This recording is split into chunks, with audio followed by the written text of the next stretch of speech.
Ceci est un livre audio autogénéré par Google. Marché Esperluette Organisation. Marché et Organisation est une revue d'économie et de gestion par thème, visant, outre un lectorat relativement large, à promouvoir la recherche relative aux liens et dynamiques entre le marché et les organisations, entreprises, institutions publiques, associations, etc. Si le marché repose sur un mode d'allocation des ressources et sur la coordination des activités économiques au moyen de règles, et au travers d'une combinaison de décisions individuelles et collectives, il se structure aussi en lien avec les organisations, dont les intérêts peuvent être divergents, complémentaires, convergents, et il touche divers enjeux autour de la coordination des acteurs. Comment les marchés sont-ils coordonnés autour de problématiques sectorielles, nationales, locales mais aussi internationales? Comment les organisations tissent-elles leurs liens au travers et en référence au marché? Marché et organisation questionnent ainsi l'actualité économique et de gestion en révélant ces liens et les dynamiques, marchands et non marchands, entre le marché et les organisations. Son ambition est d'apporter aux chercheurs et aux praticiens une réflexion rigoureuse et novatrice en économie et en gestion sur ces questions. Elle souhaite, en outre, diffuser ses recherches à l'ensemble de la communauté scientifique internationale. Ainsi, les contributions peuvent être en langue française et anglaise. Les articles proposés. 45 000 50 000 caractères, espace compris, incluant les notes de bas de page, la bibliographie, les tableaux, les figures et les annexes. Soumis par email à Dimitri Usunidis et Justine Magnier, usunidis@unif-littoral.fr, justine.magnier@unif-littoral.fr. Les domaines de recherche acceptés pour évaluation sont principalement en économie et en gestion. Sous réserve que le sujet du cahier le justifie et que la ligne éditoriale de la revue soit respectée, des articles en droit, sociologie et histoire peuvent être acceptés. Les articles publiés peuvent être mono- ou multidisciplinaires. Marché et organisation est une publication sous la responsabilité éditoriale du réseau de recherche sur l'innovation, http://2ri.eu. La revue est diffusée par Kern, http://www.kern.info/revuemarche-et-organisation.htm. Directeur de publication, Dimitri Usunidis. Rédactrice en chef, Vanessa Casadella, Bérangère Shostak. Rédactrice associée, Sophie Boutillier, Blandine Laperche, Zetting Liu. Comité de rédaction. Audrey Bécu, Wafiche Tourou, Hélène Delacour, Emmanuel Dubocage, Michael Laviolette, Marcos Lima, Céline Merlin, Valérie Reveste, Caroline Richer, Corinne Tanguy, David Valla, Marion Vidal. Secrétariat de rédaction, Justine Magnier. Comité éditorial et scientifique. Loris Alexandre Leclerc, Pierre Barbarou, Farida Djellal, Delphine Gallo, Claudine Gay, Pascal Glémin, Pierre Laniret, Nadine Levrato, Sophie Mignon, Laure Morel, Sophie Rebout, Nadine Richer-Battesti, Jean-Philippe Timsit, Jean-Marc Touzard. Éditorial, l'entrepreneuriat scientifique, institutions et innovation. Sophie Boutillier. Université du Littoral Côte d'Opale. CLERSE, UMRCNRS 8019. sophie.boutillier@unif-littoral.fr. Loris Alexandre. Université Paris Descartes. CEDA et A1516. loris.alexandre-leclerc@parisdescartes.fr. Depuis sa création au XIIIe siècle, l'institution universitaire n'a cessé d'évoluer, de se transformer en fonction de considérations d'ordre scientifique, production de connaissances, économique, modalités de financement, social, stratification sociale et politique, rapport de force politique.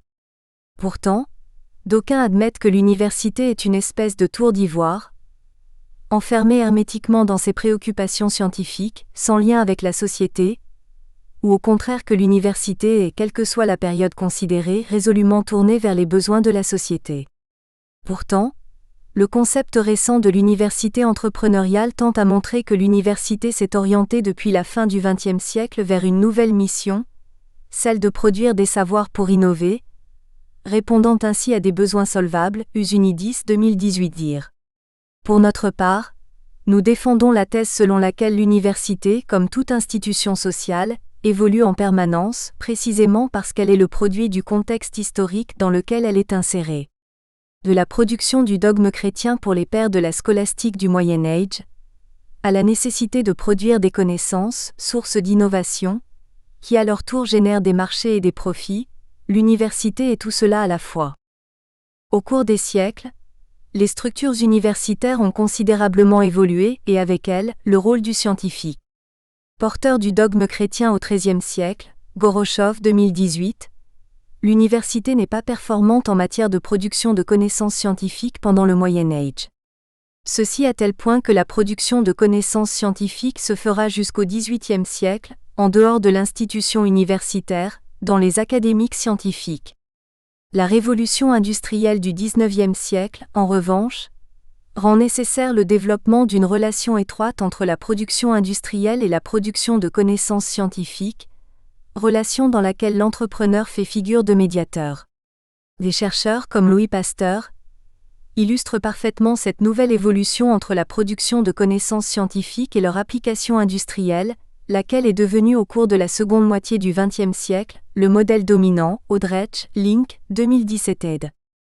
Ce numéro de Marché Esperluette Organisation a pour ambition, par petites touches impressionnistes, de faire le portrait de l'institution universitaire dans le temps et l'espace, tout particulièrement quant à sa première mission, la production de connaissances, en se plaçant à différentes périodes de son histoire d'une part, en se focalisant sur des questions précises, qu'il s'agisse de retracer le parcours d'un chercheur, la genèse d'une innovation, ou d'autre part de répondre aux questions directement liées à elle'. Époque présente quant à la place et au rôle du scientifique en tant que producteur de connaissances, du rôle de l'université, de ses relations avec les entreprises et l'État, tant dans les pays développés qu'émergents. Catherine Lanoë trace le portrait d'un inventeur oublié du XVIIIe siècle, Joseph Collin, qui invente le phare rouge végétal, permettant précisément de distinguer le rôle de l'inventeur et celui des institutions scientifiques sur lesquelles il s'appuie. Dès cette période, sans risque d'anachronisme, tous les éléments de base sont déjà présents. La demande des consommateurs solvable, le rôle des institutions scientifiques, en l'occurrence des académies scientifiques, et l'État. L'article de Catherine Lanoë montre comment un inventeur peut prendre appui sur des expertises scientifiques pour attester de la qualité de son invention et bénéficier de la confiance des consommateurs. De produit réservé à l'élite aristocratique, le rouge végétal devient progressivement un produit de consommation de masse. Mais, son inventeur meurt dans la pauvreté, dans un contexte économique marqué par de forts rapports de concurrence entre les inventeurs. Régis Bridet et Sébastien Dutreuil retracent la trajectoire scientifique et entrepreneuriale, puisque les deux sont étroitement liés, de James Lovelock, presque centenaire, il est né en 1919, qui a suivi à la fois la carrière d'un scientifique hors du commun et d'un entrepreneur schumpeterien. James Lovelock a une formation de chimiste. Il entame une longue carrière de chercheur à partir des années 1940. Mais très tôt dans sa carrière, ses recherches aboutissent à des inventions d'instruments de mesure de composés chimiques, ce qui le conduit à mener une carrière d'universitaire et d'entrepreneur. Sa carrière a été marquée par nombre de dépôts de demandes de brevets, la création d'entreprises et par le développement de relations de partenariat avec de grandes entreprises, HP, Shell notamment, et des institutions publiques, combinant ainsi la recherche scientifique et une activité de bricoleur scientifique. Mais il se déclare lui-même comme un scientifique indépendant. Régis Bridet et Sébastien Dutreuil soulignent l'extrême proximité et la grande synergie entre ces deux mondes au cours de la carrière bicéphale de James Lovelock. Grâce au rôle joué par quelques pionniers en matière d'essaimage universitaire, ce phénomène s'est amplifié au point de devenir un phénomène de masse qui revêt des situations très variées. C'est ce que montre l'article de Kamel Krichem et Didier Chabot sur les modèles de spin-offs universitaires. Du modèle de Ndonzio FN, Pirnet F et Sur le Mont B, 2002, à celui de Klein et Brahet 2010, Kamel Krichem et Didier Chabot dissèquent le processus de la création des spin-offs, permettant d'identifier les différentes étapes depuis la recherche fondamentale à la création de valeur, mettant en lumière les difficultés auxquelles sont confrontés les chercheurs qui ont pour objectif de valoriser industriellement les résultats de leurs travaux scientifiques. Toutes les universités ne disposent pas des mêmes atouts pour soutenir la création d'entreprises par leurs chercheurs, et en ce sens, l'article de Véronique Schaeffer sur l'université entrepreneuriale permet de revenir sur la genèse de ce concept, mais aussi de la réalité qu'elle constitue, ainsi que les débats dont elle fait l'objet à l'heure actuelle. L'article retrace les débats générés depuis la mise en œuvre du Bayh-Dole Act voté en 1980 aux États-Unis, en soulignant soit le caractère inédit, soit au contraire la continuité d'un phénomène bien antérieur. Peut-on parler de la triple hélice au Moyen Âge, comme l'attestent certains historiens des sciences? Mais quelle que soit la prise de position adoptée par les chercheurs, si le modèle de l'université entrepreneuriale est bien une réalité, il s'agit d'une réalité complexe et multiple. Les États-Unis sont, à n'en pas douter, le lieu où est née l'institutionnalisation de cette alchimie entre la science et l'industrie. Si la Silicon Valley ou la Route 128 sont généralement cités en exemple, l'article de Jean-Régis Kounegel nous invite à étudier un incubateur des sciences du vivant, l'University City Science Center dans la région de Philadelphie. Cet article s'appuie sur une étude qualitative menée auprès de 19 professionnels, universitaires, consultants, entrepreneurs, capitaux risqueurs. L'auteur met l'accent dans ce contexte sur le rôle nodal des institutions pour inciter et épauler les chercheurs à trouver des débouchés commerciaux à leurs travaux de recherche. La création d'une entreprise par un chercheur est étroitement liée au cadre institutionnel de l'université, plus encore qu'aux qualités du chercheur. C'est ce qui ressort également de l'article de Marcel Damadier sur les relations université-entreprise au Cameroun. L'auteur décrit avec minutie comment s'est constituée l'institution universitaire dans ce pays, et le manque de ressources financières, humaines et matérielles auxquelles elle est confrontée. L'université camerounaise est dans l'incapacité de faire face à la massification de l'enseignement supérieur et de répondre aux besoins des entreprises en main-d'œuvre qualifiée. L'université est trop liée au pouvoir politique et est dans l'incapacité de répondre aux exigences d'une relation efficace entre la recherche et les entreprises, ceci en dépit de quelques exemples de réussite emblématiques, marqués par la création de quelques start-ups dans le secteur des applications numériques notamment. Nous terminons ce numéro de Marché et Sperluette Organisation par l'article de Thérèse Albertini, Thierry Fabiana, Nathalie Lametta et Marcos Lima sur la formation à l'entrepreneuriat dans l'enseignement supérieur, à partir d'une étude réalisée à l'Université de Corse-France. Cette université a mis en place un programme de formation visant à stimuler l'esprit d'entreprise des étudiants. L'article rend compte d'entretiens qui ont été réalisés auprès d'experts du sujet. Leurs propos ont été décryptés par une analyse lexicale, permettant d'identifier différents facteurs clés pour construire une typologie d'environnements entrepreneuriaux. Les auteurs montrent la grande diversité des modèles en matière d'université entrepreneuriale, mais aussi et surtout l'importance des institutions et des programmes d'action pour stimuler et encadrer les imaginations individuelles et collectives. Car si à n'en pas douter la triple hélice existait au Moyen Âge, ce qui distingue le temps présent de cette période, c'est la transformation des institutions pour répondre à de nouveaux besoins sociétaux. Par ailleurs, si l'objectif de la production de connaissances scientifiques et techniques est d'améliorer le bien-être social, la valorisation des connaissances ne doit pas être une fin en soi, y compris répondre à un objectif purement spéculatif qui conduit un scientifique entrepreneur à revendre sa start-up innovante moyennant une plus-value substantielle.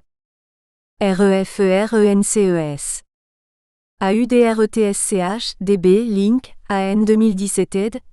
Universities and the Entrepreneurial Ecosystem Edouard Elgar Publishing. Gorochov N 2018, L'université et la ville. Les espaces universitaires et leurs usages en Europe du XIIIe au XXIe siècle, Presse universitaire de Rennes. UZUNIDIS, D. 2018 DIR, Recherche académique et innovation. La force productive de la science, Col. Business and Innovation, Peter Lang. Autour du rouge VEGETAL. Entrepreneurs, marche des COSMETIQUES et institutions savantes à la fin du XVII le siècle. Catherine Lanoé. Université d'Orléans. Et Apollène, pouvoir, lettres, normes. Catherine-Lanoé@hotmail.com. Introduction. En lien avec l'intérêt des historiens pour les savoirs d'action, qu'encouragent les États de la modernité afin de renforcer leur puissance, les travaux sur les ingénieurs, les inventeurs et sur les entrepreneurs de science, au XVIIIe siècle en particulier, se sont multipliés ces dernières années.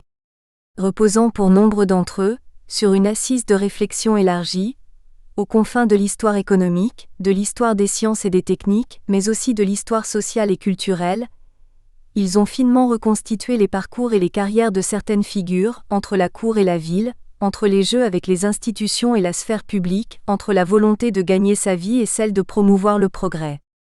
De multiples manières, ces travaux ont prouvé que dès l'époque moderne, en amont des bornes chronologiques traditionnellement assignées à la révolution industrielle, en dehors des secteurs de production dans lesquels elle a longtemps été saisie, mais en lien profond avec la construction des États d'une part et avec l'essor des consommations d'autre part, de petits entrepreneurs ont su trouver les moyens de valoriser et de tirer profit de leurs compétences techniques et scientifiques.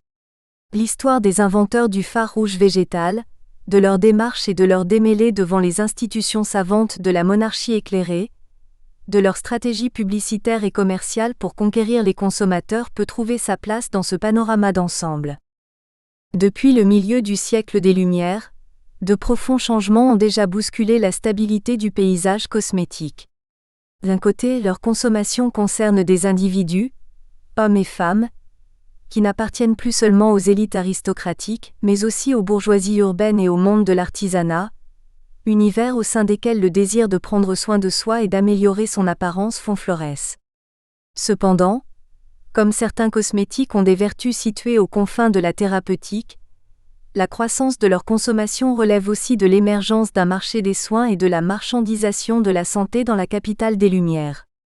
D'un autre côté, la nécessité de répondre à cette demande, de supporter la concurrence promeut chez les fabricants, des gantiers parfumeurs pour l'essentiel, une transformation du travail, marquée par une certaine mécanisation, par la rationalisation des espaces de production, par l'inscription renforcée dans des réseaux d'artisans fabricants. Enfin, cette entrée des cosmétiques dans une sphère publique élargie et l'existence d'institutions savantes telles que l'Académie royale des sciences ou la Société royale de médecine destinée à promouvoir le progrès, favorisent les démarches des inventeurs, la levée des secrets de fabrication, l'identification et la dénonciation toujours plus vigoureuse des substances minérales et métalliques toxiques qui pouvaient jusque-là entrer dans leur composition. C'est dans ce contexte qu'il revient à Joseph Collin, inventeur de son état, de concevoir et de promouvoir, le premier, un phare rouge d'origine végétale qui va bénéficier des garanties involontaires de l'Académie, s'imposer comme une recette étalon et comme le produit emblématique d'une cosmétique renouvelée. Grâce à cet exemple, nous montrerons de quelle façon dans les années 1770 à 1780 les logiques libérales et les lois du marché irriguent les principes et le fonctionnement des institutions savantes de la monarchie éclairée, ce qui contribue à transformer les démarches des inventeurs entrepreneurs auprès d'elles, mais aussi à infléchir les principes d'évaluation des inventions. Nous montrerons d'abord pourquoi, en termes techniques, le rouge végétal de Collin peut être considéré comme une vraie fausse nouveauté, en insistant sur le contexte d'open technology dans lequel il voit le jour. Malgré tout, nous soulignerons ensuite en quoi l'inventeur Collin a su innover pour s'adresser à une institution savante, construire une appellation, un système publicitaire et commercial, en phase avec les nouvelles exigences de l'innocuité des produits. Enfin, nous évoquerons les destinées du rouge végétal dans les années 1780, marquées par les évaluations de la Société royale de médecine, par la destitution de l'appellation rouge végétal et la fin du système de Collin. 1. Le rouge VEGETAL, une VRAIEFAUSSENOUVEAUTE. Comme institution reconnue pour formuler des évaluations techniques, l'Académie des sciences est dès le début du XVIIIe siècle, sollicitée par de nombreux inventeurs parmi lesquels figurent des fabricants de cosmétiques. Roger Hahn a souligné avec juste raison que sans même bénéficier d'un privilège ou d'une subvention du roi, le simple jugement de l'institution savante permettait aux techniciens d'obtenir un fort crédit de confiance, gage de son succès commercial. 1.1. 2 inventeurs devant l'Académie royale des sciences et une enquête. Le 19 février 1772, le secrétaire perpétuel de l'Académie des sciences Grand-Jean de Fouchy soumet à l'Académie royale des sciences le mémoire de Joseph Collin sur un rouge à l'usage des dames, présenté comme ne contenant rien de nuisible à la santé ni à la peau. Conformément aux pratiques académiques, les chimistes Louis-Claude Bourdelin et Pierre-Joseph Maquet sont nommés commissaires pour effectuer des expériences afin de rendre compte du produit devant leurs confrères. Il conclut que le rouge de Collin ne contient en effet aucune substance qui puisse nuire à la santé. L'inventeur reçoit ensuite une copie du rapport portant cette garantie. 3 ans plus tard, le débat rebondit lorsque le parfumeur Chaffanel Dupont présente un rouge végétal. Jussieu le Jeune et Lavoisier sont chargés d'en faire réaliser la préparation devant eux, de l'examiner puis rendre leur rapport. Désireux de respecter le principe d'équité de jugement entre les deux inventeurs, il conclut que le rouge de Chaffanel Dupont aurait eu les mêmes droits que celui de Collin à leur approbation. Cependant, considérant que cette conclusion n'aurait pas manqué de constituer pour d'autres fabricants qui le composaient de la même façon, une invitation à soumettre eux aussi leurs produits, afin d'obtenir les mêmes garanties, et que les travaux de l'Académie en auraient été sans cesse interrompus, les membres de l'Académie se décident alors à suspendre ces conclusions et invitent Jussieu et Lavoisier à s'expliquer sur les différents rouges qui se débitent dans Paris. Conformément aux pratiques de l'Académie, une véritable enquête est menée par les 2 commissaires, dont le déroulement et les conclusions peuvent être appréhendés grâce au rapport sur le rouge végétal de Lavoisier. 2 points essentiels se dégagent. Le premier touche au caractère même de l'invention d'un rouge végétal. Dans son rapport, Lavoisier fait observer, en se fondant vraisemblablement sur la lecture de l'article rouge de l'encyclopédie rédigée par le chevalier de Jaucourt, que la fabrication d'un rouge végétal ne peut être regardée comme une découverte puisque dès l'Antiquité la Garance et l'Orcanette avaient déjà été en usage à cette fin. Surtout, il ajoute que les Italiens passant à la cour de France avec Catherine de Médicis ont introduit en France une nouvelle manière de le préparer à partir des étamines du safran bâtard ou cartame, identique aux recettes et aux modes opératoires qui étaient employés dans l'Italie du XVIe siècle. Le second point essentiel que l'enquête permet de mettre au jour regarde la composition des rouges vendus par les marchands parisiens. Lavoisier et Jussieu se sont rendus chez une douzaine de parfumeurs et de merciers et se sont ainsi procurés des échantillons, en ayant soin de réclamer les espèces les plus communes. Comme l'Académie les en avait chargés, ils se livrent ensuite à plusieurs expériences chimiques pour déterminer la nature de ces fards, animales, végétales ou minérales et de conclure que les rouges qui se vendent à Paris appartiennent à 2 genres principaux. L'un rassemble tous les rouges d'origine animale, provenant essentiellement de la cochenille, tandis que l'autre réunit les rouges végétaux, principalement tirés du safran, espèces qui se vendent plus cher mais qui seraient aussi infiniment plus belles que les premières. De fait, l'enquête montre bien qu'à aucun titre, ni dans le passé ni dans le présent, les rouges de Collin et de Dupont ne sont des nouveautés. 1.2. Un contexte technique favorable. Pour autant et quoi qu'en dise le rapport de Lavoisier, ni la recette ni la confection d'un rouge végétal composé à partir du safran n'était courante dans les années 1770. Aucun manuel de cosmétique français en circulation dans le royaume ne faisait alors mention de cette technique, le carmin tiré de la cochenille étant toujours privilégié, et le parfumeur de Jean, auteur d'un manuel publié en 1777, précisait même que la couleur que l'on tirait des fleurs n'était pas solide. En outre, le safran bâtard ne faisait pas partie des matières premières dont disposait le commun des parfumeurs de la capitale. D'autres professionnels, en revanche, encouragés par les savants, commençaient alors à l'utiliser dans d'autres secteurs de la production. Comme le montrent sans équivoque les modes opératoires décrits par les savants ou par les inventeurs, la fabrication et la promotion du cosmétique rouge végétal épousent très largement les vicissitudes de l'histoire de la teinture au safran. Alors que depuis les règlements de Colbert, son utilisation était formellement interdite aux teinturiers du grand et du petit thym, une ordonnance de 1737 rendit possible son utilisation par ceux de la seconde catégorie. De surcroît, depuis le milieu du XVIIIe siècle, de nombreux scientifiques encourageaient le développement de la culture des plantes tinctoriales nationales, afin de limiter toute dépendance extérieure, en particulier lorsqu'il s'agissait de colonies assujetties à une puissance rivale. Le safran bâtard, que l'on cultive dans quelques provinces de France, d'Italie et d'Espagne, fait partie, comme la Garance, des colorants rouges dont Duhamel du Monceau recommande la culture sur le territoire national afin de concurrencer la cochenille d'Amérique. Chimiste et encyclopédiste, parfois émerveillé, entérine et encourage bientôt l'usage du safran, contribuant ce faisant à mettre de nouveaux savoirs à la disposition du public.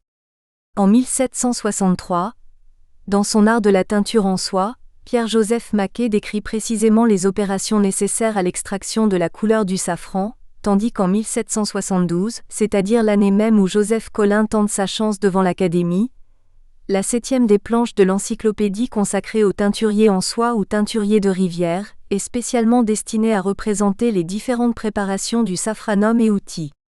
Aux confins entre les sciences et les techniques se dessine autour du safran un espace d'open technology, qui favorise la circulation des savoirs et bientôt leur adaptation à d'autres fins productives, par de nouvelles catégories d'artisans.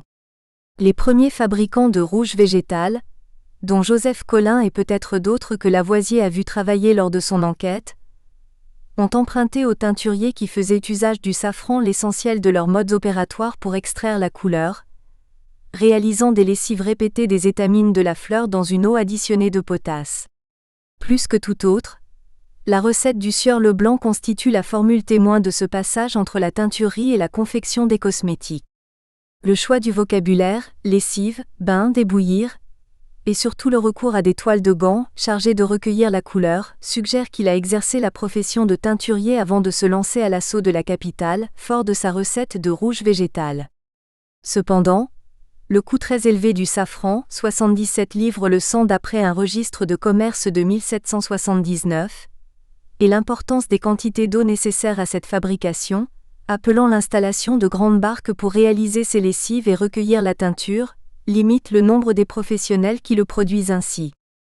Bien informé et sans doute bien en cours, Joseph Collin dispose vraisemblablement de soutiens financiers qui lui permettent de faire l'acquisition de terrains rue de Vaugirard, où il installe les équipements de sa manufacture.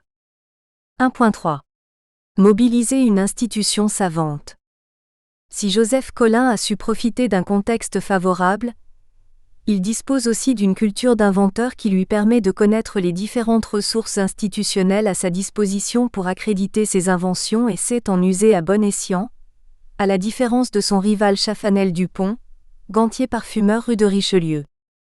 L'enquête de l'Académie de 1775, lancée à l'issue de la requête de Chaffanel Dupont, se conclut par le rapport de Lavoisier. En prenant connaissance de ce texte, le parfumeur est doublement désappointé. D'une part, car il ne lui octroie pas l'approbation académique qu'il avait tant espérée, mais aussi parce qu'il comprend qu'il n'obtiendrait à la différence de Collin, nul texte susceptible d'être inséré dans un prospectus publicitaire. Conscient de l'enjeu commercial que représente cette approbation, le parfumeur prend l'initiative de fabriquer un faux certificat que lui inspire une lecture au pied de la lettre d'une phrase du rapport selon laquelle le sieur Dupont avait les mêmes droits que le sieur Collin à une approbation. Le sieur Chaffanel Dupont nous ayant fait la déclaration de son rouge végétal, de plus il nous en a fait la fabrication en notre présence.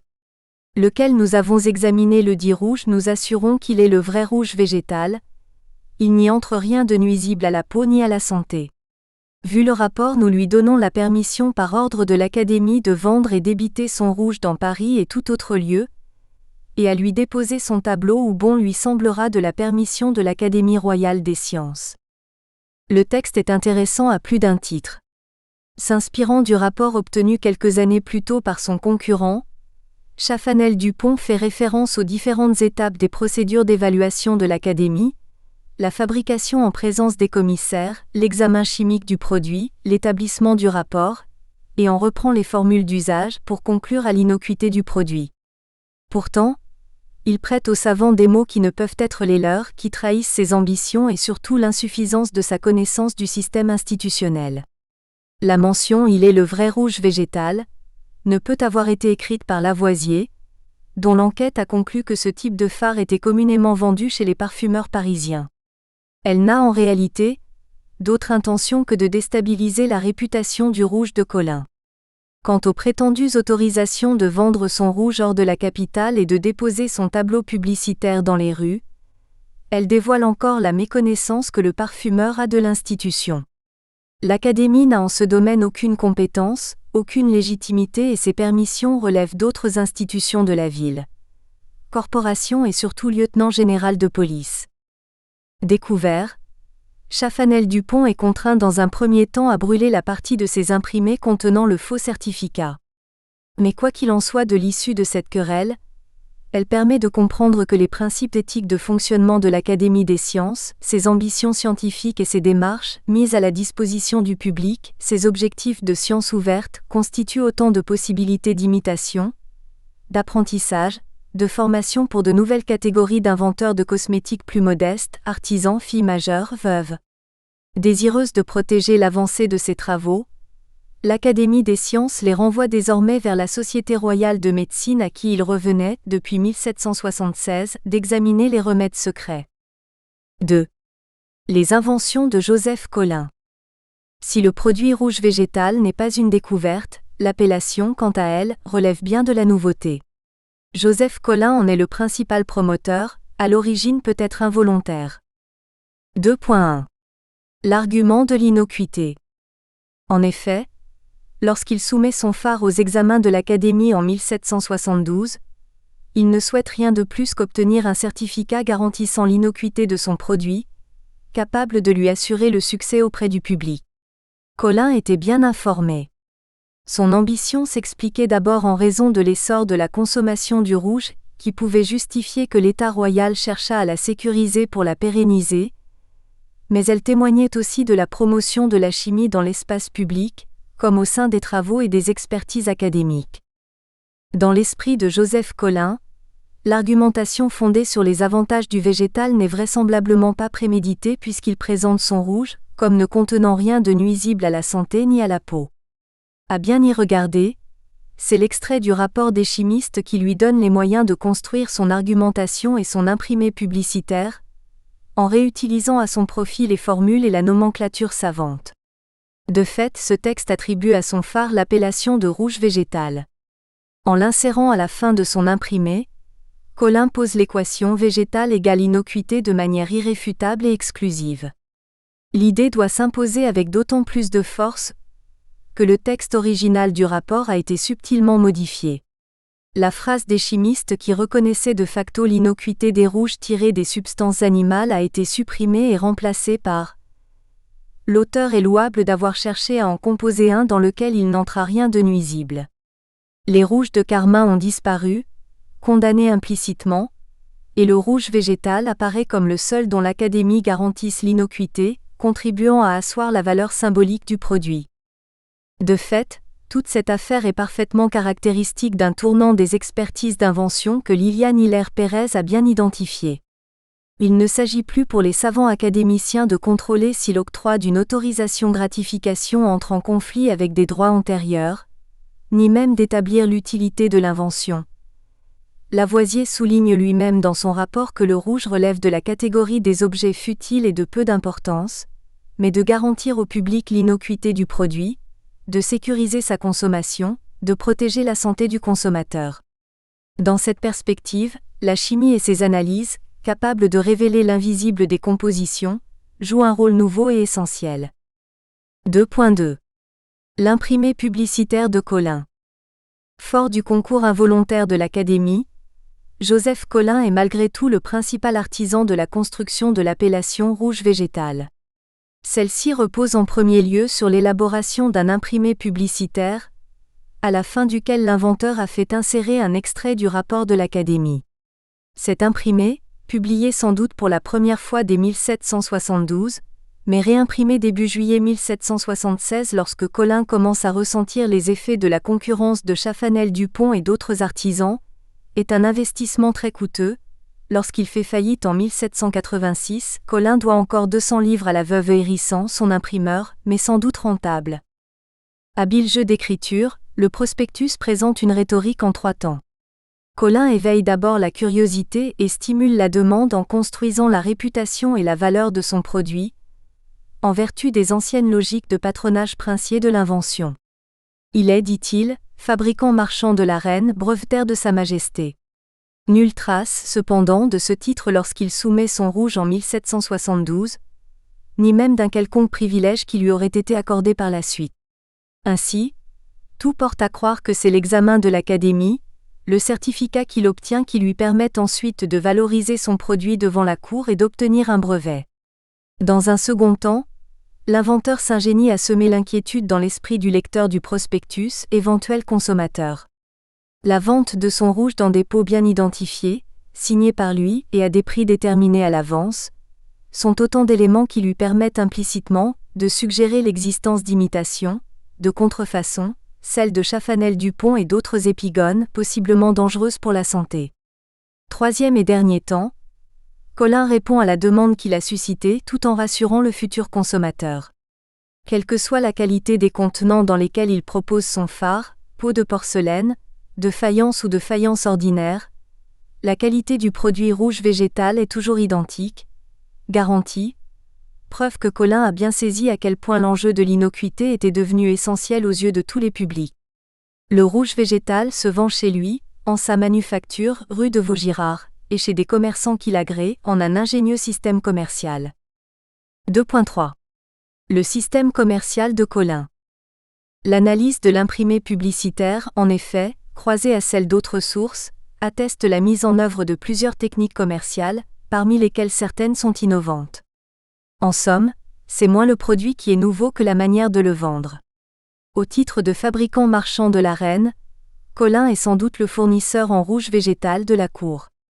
Afin de séduire cette clientèle riche, exigeante et réputée, il fait exécuter un certain nombre de ses pots à rouge à la manufacture de porcelaine de Sèvres et pour répondre promptement à ses commandes assure la livraison, en recourant au coûteux service des voitures de la cour du Pont-Royal. Colin, cependant, vise aussi d'autres publics.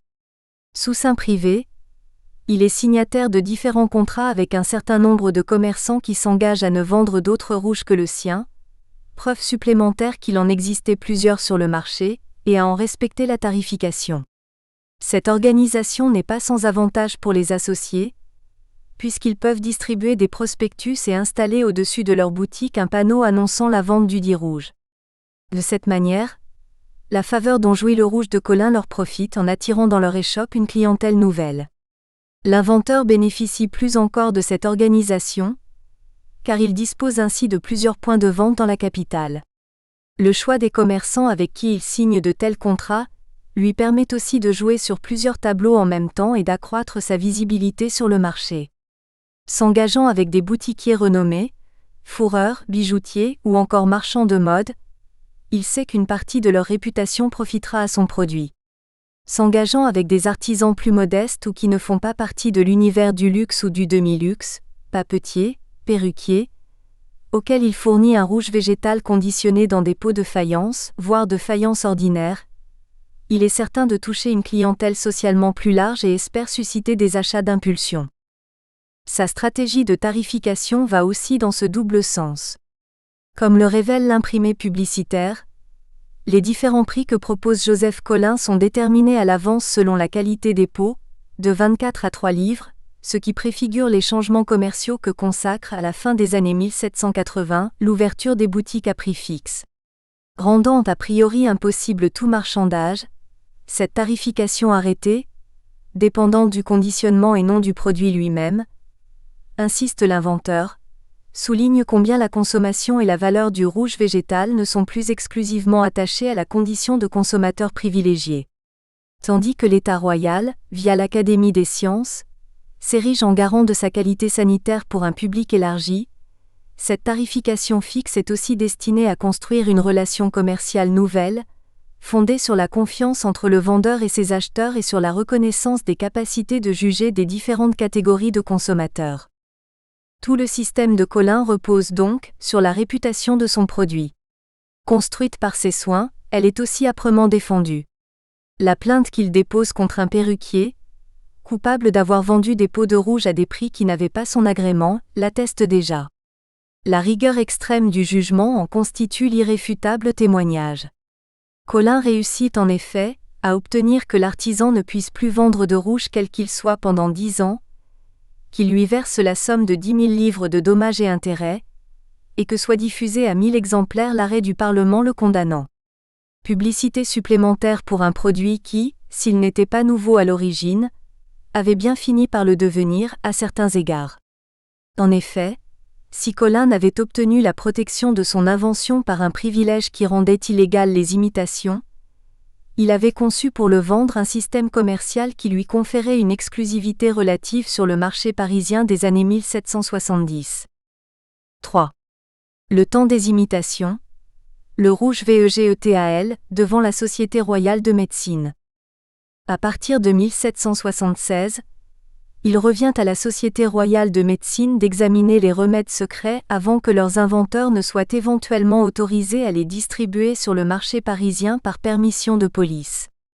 Dès le début de son activité, la société est sollicitée par de nombreux inventeurs de cosmétiques, professionnels ou sans qualité, qui souhaitent obtenir un certificat d'innocuité pour leurs produits.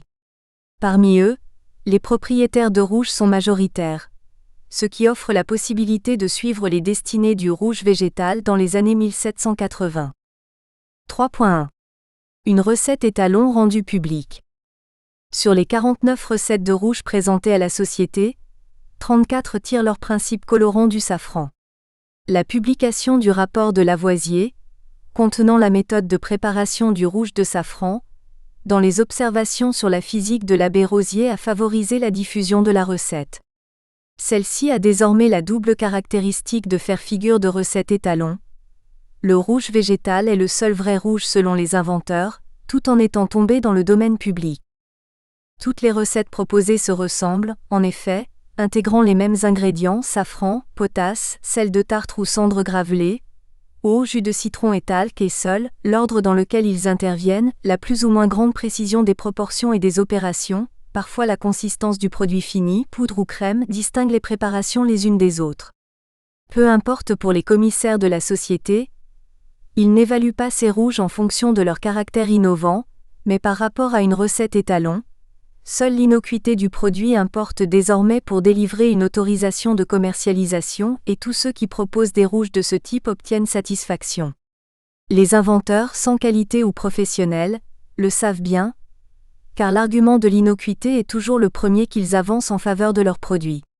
Mieux, la précision avec laquelle ils décrivent les maux provoqués par les rouges composés de teintures minérales ou métalliques montre que si la préservation de la santé publique est devenue un argument publicitaire, les efforts d'information médicale que réalise la société à l'issue de ces examens portent leurs fruits et contribuent à mieux former les inventeurs. Sur le plan de la commercialisation, les méthodes de Colin sont aussi très largement imitées. De nombreux inventeurs de rouge accrédités par l'institution, tout un monde de femmes et de non-professionnels qui ne disposent pas même d'une boutique, envoient à la société des projets d'imprimés publicitaires, d'avis au public ou encore d'avis aux dames qui tous soulignent l'innocuité reconnue du produit, indiquent l'adresse personnelle du fabricant et ou celle des boutiquiers qui auront le dépôt du produit. À l'instar de Colin, quelques-uns revendiquent un patronage prestigieux, d'autres annoncent la modicité de leurs tarifs, déclarent faire des envois en province. À l'imitation de Dupont cette fois, qui avait installé dès 1775 un tableau de son rouge végétal à quelques pas de sa boutique, annonçant les teintes différentes et les prix variés dans lesquels il le déclinait, d'autres inventeurs ou professionnels ont fait de même, au point que le quartier du Palais Royal était envahi de panneaux publicitaires signalant les fabriques de rouge végétal. En somme, tout le système publicitaire et commercial de Colin, la valeur symbolique reconnue à l'appellation de rouge végétal, qui reposait sur un système de production étroit et une consommation encore assez limitée, on pourrait évoquer un marché de niche, se trouve profondément perturbé par des logiques libérales plus affirmées, responsables de la diffusion de la recette du rouge végétal et de la profusion de ce produit sur le marché parisien. 3.2. La fin du système Colin. Puisque tous les rouges qui se vendent sont désormais d'origine végétale, l'utilisation de l'appellation elle-même décline peu à peu. Il n'est plus nécessaire en effet, ni d'évoquer un rouge végétal, ni de rappeler sa composition puisque celle-ci est devenue implicite. Banalisée, elle a aussi perdu la valeur symbolique sur laquelle étaient fondées les stratégies publicitaires et commerciales jusque-là mises en œuvre. Les inventeurs sans qualité comme les parfumeurs professionnels font désormais assaut de nouveaux arguments qu'ils espèrent discriminants. Certains surenchérissent sur le terrain de la non-causticité, mais d'autres se lancent sur des chemins encore peu explorés. Bonnemer et Trézé obtiennent la permission de vendre leur rouge végétal, mais annoncent être les seuls qui composent le véritable rouge superfin des Indes, le rouge de Portugal et d'Italie approuvé par l'Académie. Conditionnement, prix, provenance, diversité des nuances de rouge en fonction des carnations, des circonstances de la vie, capacité à imiter les couleurs naturelles du visage, sont autant de registres dans lesquels puisent désormais les inventeurs, car il ne s'agit plus pour eux d'asseoir leur réputation sur le seul critère de l'innocuité, mais bien davantage de se distinguer au milieu de la concurrence multipliée. Sous ces coups répétés, le système mis en place par Colin s'effondre bientôt. En 1783, le sieur Guérin, valet de chambre de la princesse de Lamballe, affirme que la reine vient de lui accorder un brevet comme fabricant de son rouge. Colin n'a plus à la cour l'exclusivité qu'il prétendait détenir. Nous espérons que vous avez apprécié cet aperçu. Pour continuer à écouter ce livre audio sur Google Play Livres, utilisez le lien dans la description de la vidéo.